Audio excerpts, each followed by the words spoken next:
Hi everyone and welcome back to another Mixed Media Tuesday, and today I'm going for an album cover, a mixed media album cover. I am using this as my base. This is from my own signature collection with Stamperia, and it's the album organizer with the 4 elastics. There are 2 sizes available. I'm working on the A6 size today, which is the smaller one, and it fits perfectly my A size mini journals. I go through them a lot because I'm kind of addicted to them. I love creating those mini pages, and that's how I store them. So I'm in need of a new album organizer.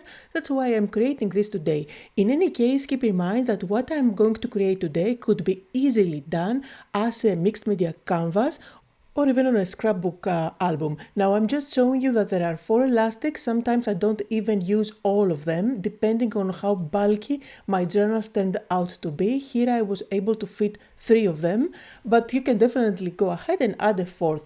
Now I am going to start by applying gesso all over my cover. I designed this to be white so that you can easily customize it and make it your own, any color that you like with any medium that you want. The surface is not very porous, so I would suggest to start with a primer, which is going to make sure that whatever medium you use on top, it's going to stick with no issues at all. Now, a great way to start a mixed media project is to use rice paper. I have here some small ones from the Sealand collection, and I want to use those because I don't have a bigger one.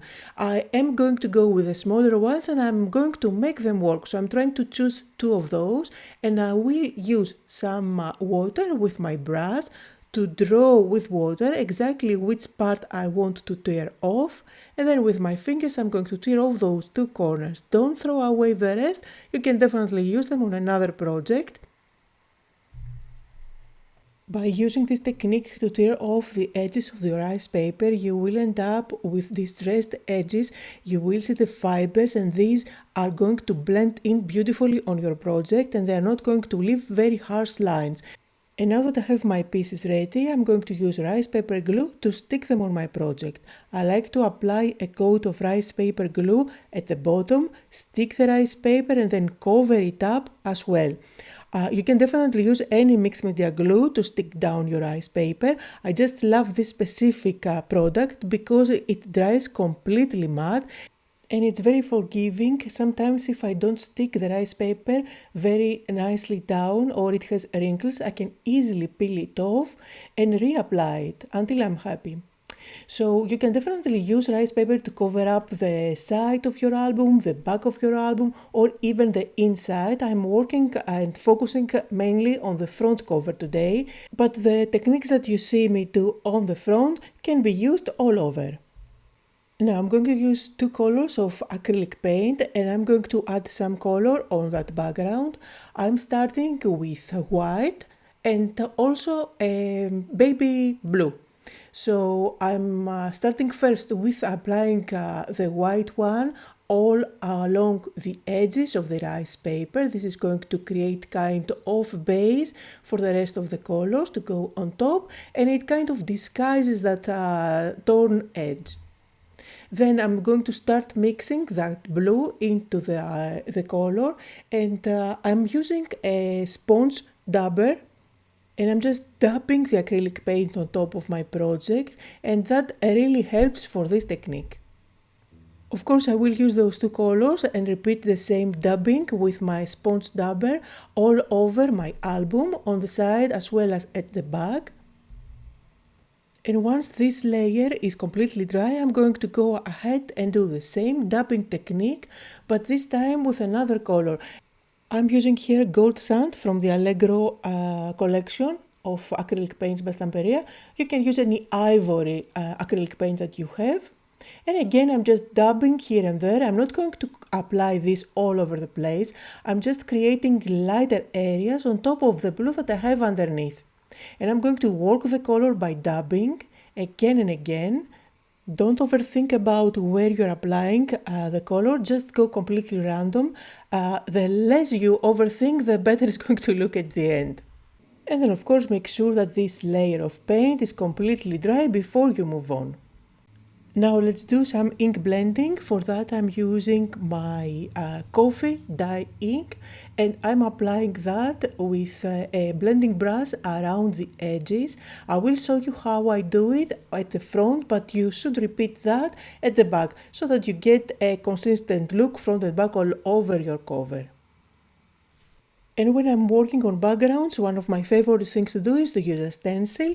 So I am going to work with this beautiful stencil again from the Sealand collection, and I'm going to apply on top some volume paste. Now I did add my little journals inside so that I can easily work on a flat surface without this album moving around all the time.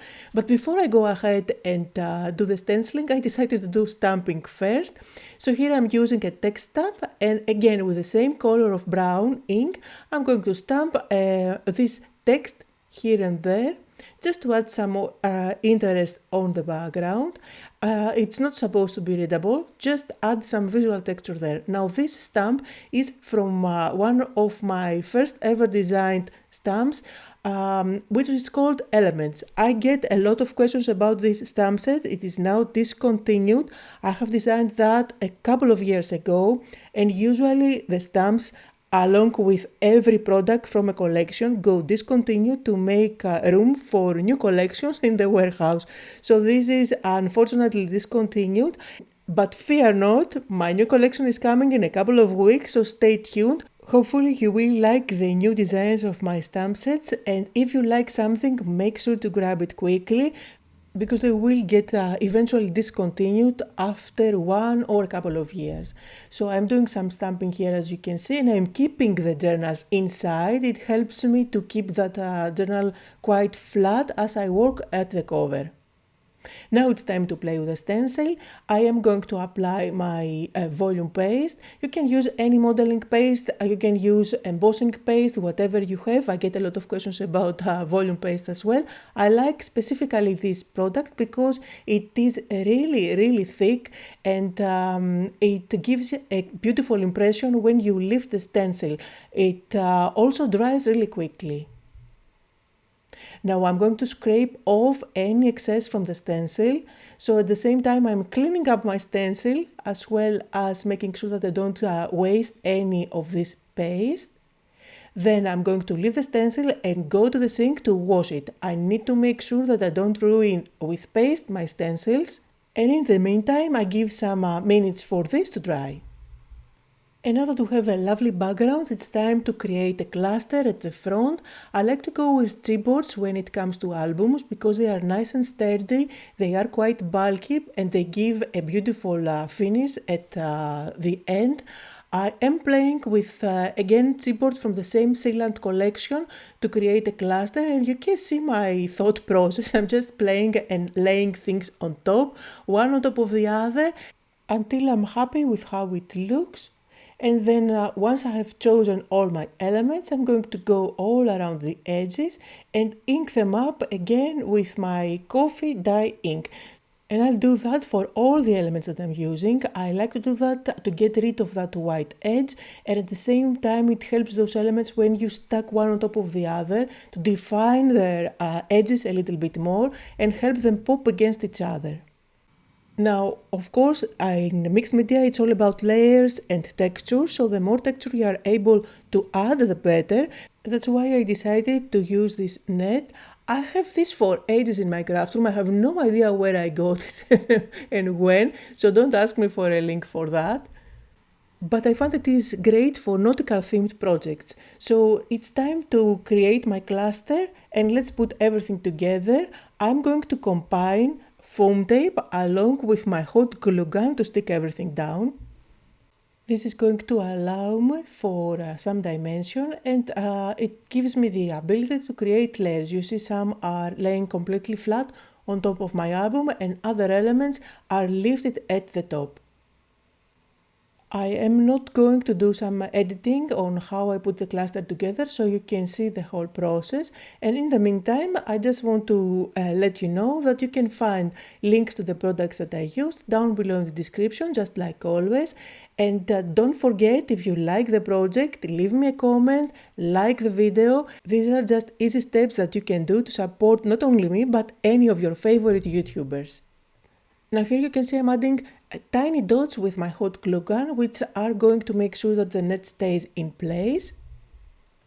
And then I want to add this starfish at the top. I am trying to see the level.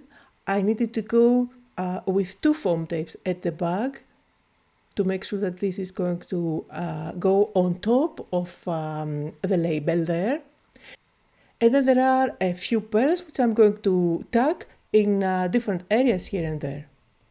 And then again, just because I said previously it's all about adding different textures to make it more interesting, I'm using this string. I will thread it through the top of my anchor.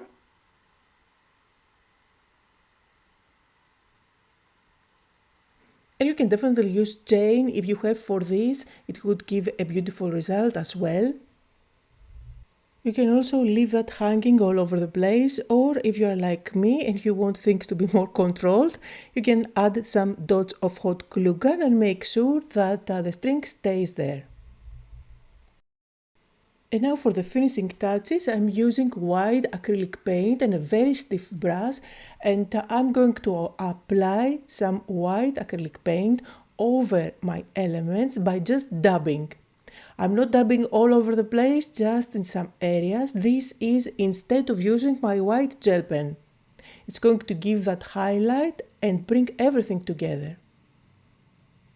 So no white gel pen today for this project, just to make things a little bit different. And then, of course, I'm not going to stay away from my white splatters, so I'm just going to dilute this white acrylic paint with water and just splatter all over the place. And that is the project for today. I had so much fun creating this mixed media album. I hope that you had fun too, that you got inspired. Don't forget to leave me a comment down below, and here are some close-up photos where you can see all the details better. Thank you all so much for watching, and I'll see you all next time.